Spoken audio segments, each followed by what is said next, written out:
Hi, it's Vias Tarot. Hello, Sagittarius placements. This is Shore. Okay, situation and outcome in love. Kung ano bang meron, kung ano bang magiging outcome ninyo, no? Bago mag-end ang May. Oo, so titingnan lang natin, check natin ano pa bang meron. Okay, ano pa bang pwedeng mangyayari or magaganap. May chance na pwedeng makuha. So, again, before tayo mag-start, kung hindi ka pa nakakapag-subscribe, please do subscribe and hit the notification bell para lagi po tayong maging updated sa mga mangyayari pa lang. And syempre, kung may tanong pagdating sa private reading, just message me sa akin pong FB page for more info. Ganun rin pagdating sa ating mga items, okay? So, yeah. Let's see. So, items ay yung ating mga protection from evil eye. So, meron tayong love bracelet, granter, and ang tawag dito, yung ating cord cut. Oh. So, anong situation meron ng mga Sagittarius? Okay, let's see who is this person. Pero gusto ko muna makita kung anong situation. Let's see. Situation. Okay. The Star Universe. Okay. It's like a fallout.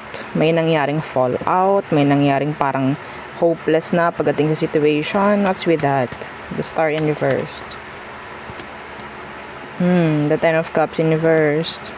Sag. Some of you in general, you're just, sabihin nating, talagang malungkot na lang. Oh, malungkot na lang pagdating sa sitwasyon in general. Yeah, say the Three of Swords. Oh. Some of you may family issue. Hindi makuha yung dapat makuha. May pag-asa pa ba to? Yeah, andun yung energy na feeling hopeless pagdating sa situation, no, in general. Strength is here. Some of you still like, sabihin natin parang meron ka pang isa na lang na pinangahawakan. Oo. And then, kapag nawala yun, wala na talaga, as in. Some of you, matibay ka lang talaga. Or sabihin natin, pinapakita mo lang na strong ka, pero deep inside, you're broken. Deep inside.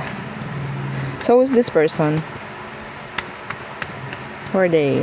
Anong meron sa kanya? Oh, the Three of Wands Universe. Tinalikuran ka. They're trying to ignore you. Trying to, sabihin natin, talagang talikuran ka kung ano mang meron. Hindi ka pinapansin. So maybe ito yung taong talagang nagbibigay ng kung ano mang kalungkutan sa iyo ngayon.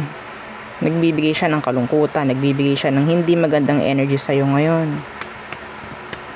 Some of you, there could be third party involved. Let's see. Ano bang emosyon niya sa ngayon? The Hermit. The Nine of Wands Universe. Alam ng taong to na hindi mo na siya kayang pagkatiwalaan. Alam niya na hindi mo na siya kayang pagkatiwalaan. Some of you, may anak kayo.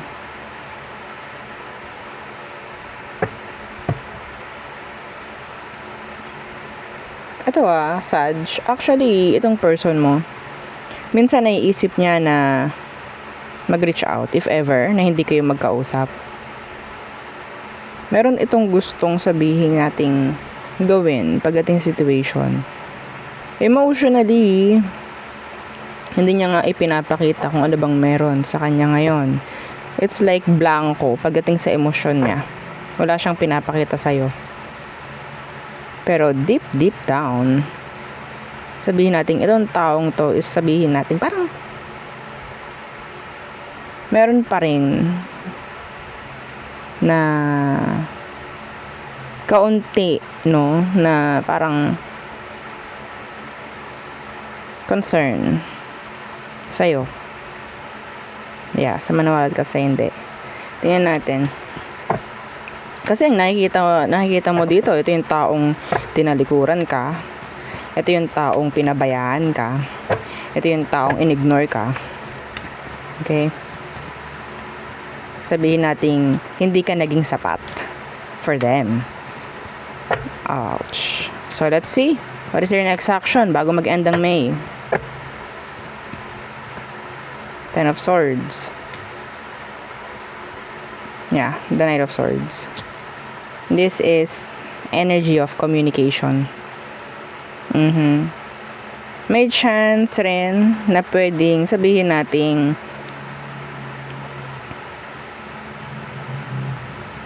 kalinawan, kasagutan. Yeah, the Four of Wands. Ito some of you, Sag. May chance pa na ma-fix to. Sasabihin ko na. May chance pa na ma-fix yung iba. Okay, yung situation ng iba sa inyo. May chance pang ma-fix. Yes, kasi may mga nare-realize siya sa ngayon. Pero magte-take action siya.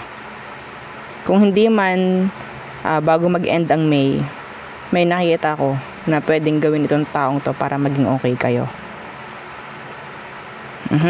Let's see. Anong outcome nyo?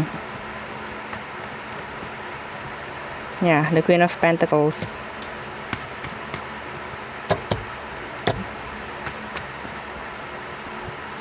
The Nine of Pentacles. This is responsibilities. Okay? Meron ditong parang may a-address. Meron ditong parang may chance pang maisalba. Unang-una, the Star in reversed. Feeling mo pagdating sa situation, it's like wala nang pag-asa to. Pero hindi, may nakita ko dito na pwede pang may mangyari. Okay? And this is fast. Fast. See? The Six of Swords. From sabihin nating maalon na dagat papunta sa kalma. Parang ganon. Okay? So, may plano yung person mo. Sana maging okay. Because, yeah, I'm seeing good energy pagdating sa outcome. Claim mo yun kung gusto mo. Okay? That's nice. Yeah. So, what else for Sag? What else? Oh, there's drama. What else for Sagittarius placements? Situation and outcome. Bago mag-end ang May. Ninyo ni person. Okay, so let's see. Situation. The Knight of Cups Universe. So somebody, pwedeng merong nagiging hot and cold dito. Inconsistent. The Knight of Cups Universe. Justice Universe. Oh no, somebody's cheating.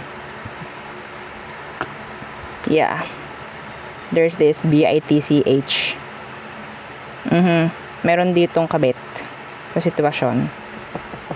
Lagay natin dyan. Okay, so meron ditong iba. Kaya, ang nakikita mo or sa situation is like hot and cold, on, off, or whatsoever. Like, hindi na siya balance. The Justice is in the reverse. The Justice is the scale. Siya yung balance, pero nakabaliktad. Meaning to say, parang meron ng kaagaw, parang pakiramdam mo, hindi na maibaling sa'yo lahat ng attention or what's like you're an option, parang ganyan. Hot and cold yung person, if ever. So, who is this? Who is this person? Yeah, in general, there's this energy of third party involved.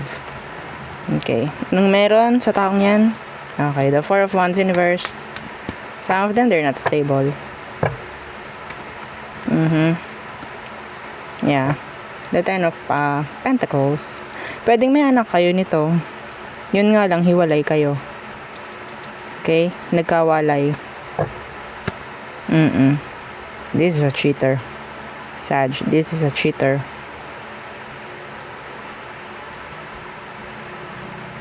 Okay? Tingnan ko tong Ten of Pentacles. Yeah, the Tower. Inilagay niya yung situation ninyo sa hindi tama. or sa hindi maganda. Yeah. Somebody tell lies, somebody, yeah. Yung iba sa inyo, pwede yung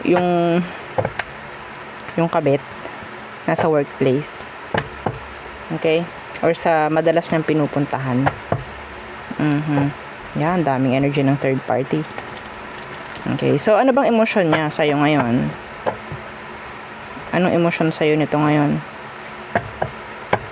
Some of you might be dealing with a fire sign like you. We have here, Leo. Nakita ko si Leo. Meron ding Libra, Scorpio. Could be any sign. So, ano emosyon niya sa'yo ngayon, Sag? Okay, the Ace of Swords Universe. Hindi na niya rin alam. Confused. Malabo. Yeah. Because they're player. Hindi nito alam kung anong gusto niya eh. Opo. No, so parang hindi niya alam kung anong gusto niya, hindi niya alam kung paano i-manage yung emotion. Hindi siya sa manipulator. Sinungaling to, Sag. Nagbigay lang sa'yo ng trauma to. See? Nagbigay lang sa'yo ng trauma itong taong to pagdating dyan sa connection ninyo. Sa anak nyo, nagbigay rin ng trauma. Okay? The Three of Swords. The third party energy. What is their next action? Itong taong to, they're just like, sabihin natin, playing. They just want game. Hindi sila seryoso. Talagang, cheater. Some of them, binabaliktad nila yung sitwasyon. Sinasabing, ikaw ang may kasalanan dito. Ayun, ikaw ang may kasalanan dito. Kaya ako ginagawa to. Yeah. Manipulator to eh. King of Wands, Universe. What's their next action? The Knight of Swords. The Sun in reverse. Hindi niya, sabihin natin, hindi kanya kakausapin. Yeah, the Hermit. Ipagpapatuloy kung sakali nga na hindi kayo nagkakausap, walang connection ngayon kasi meron ditong page, meron ditong Four of Wands Universe, meaning na parang separation, okay? So we have here the Tower rin. Siya yung taong nagbigay sa'yo ng lahat ng sakit. Ha? So next action is tumalikod or takbuhan lahat ng mga dapat niyang ayusin dito. Kasagutan na kailangan mo, hindi niya para ibigay. Okay? Kung nakikipag-reconnect ka, if you're trying to reach out sa taong to, wala kang makukuha. Kakawawain ka. Yes.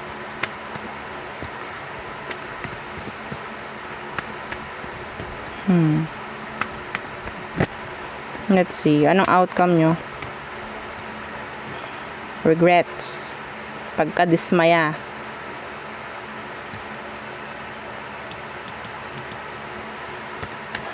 Disappointments. Yeah, a waste of time. It's just a waste of time. This needs to end. Okay? Kahit sabihin natin may anak kayo or what. Pangluloko lang naman ang gusto nitong taong to. So, magagalit ka lang. Magkokos lang to ng stress sa'yo. Okay? So, hindi rin naman talaga magiging okay if ever na mag-reconnect kayo kasi wala naman ako nakikitang mapapala ka dito eh.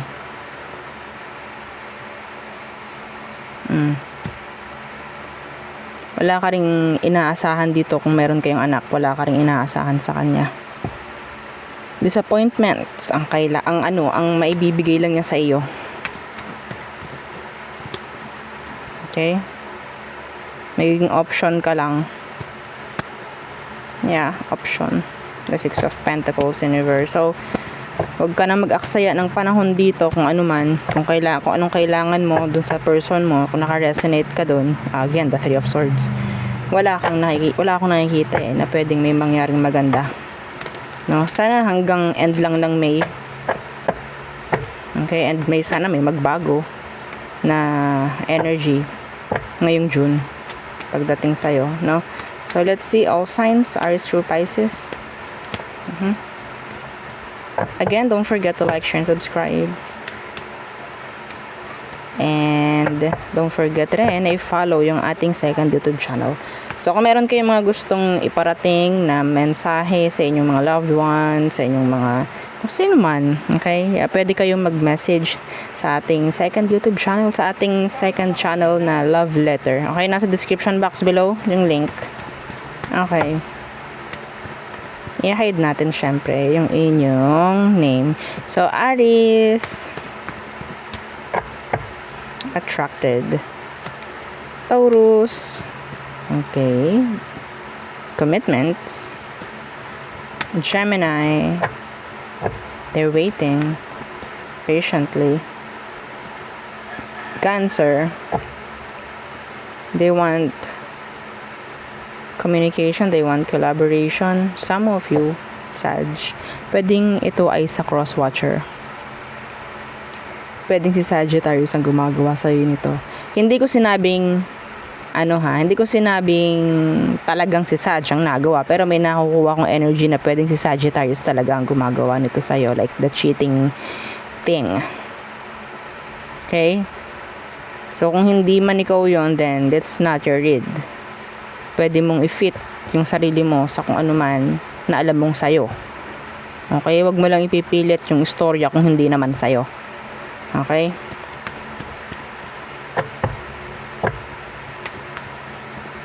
Leo, you're moving on. Virgo, they have plans for you.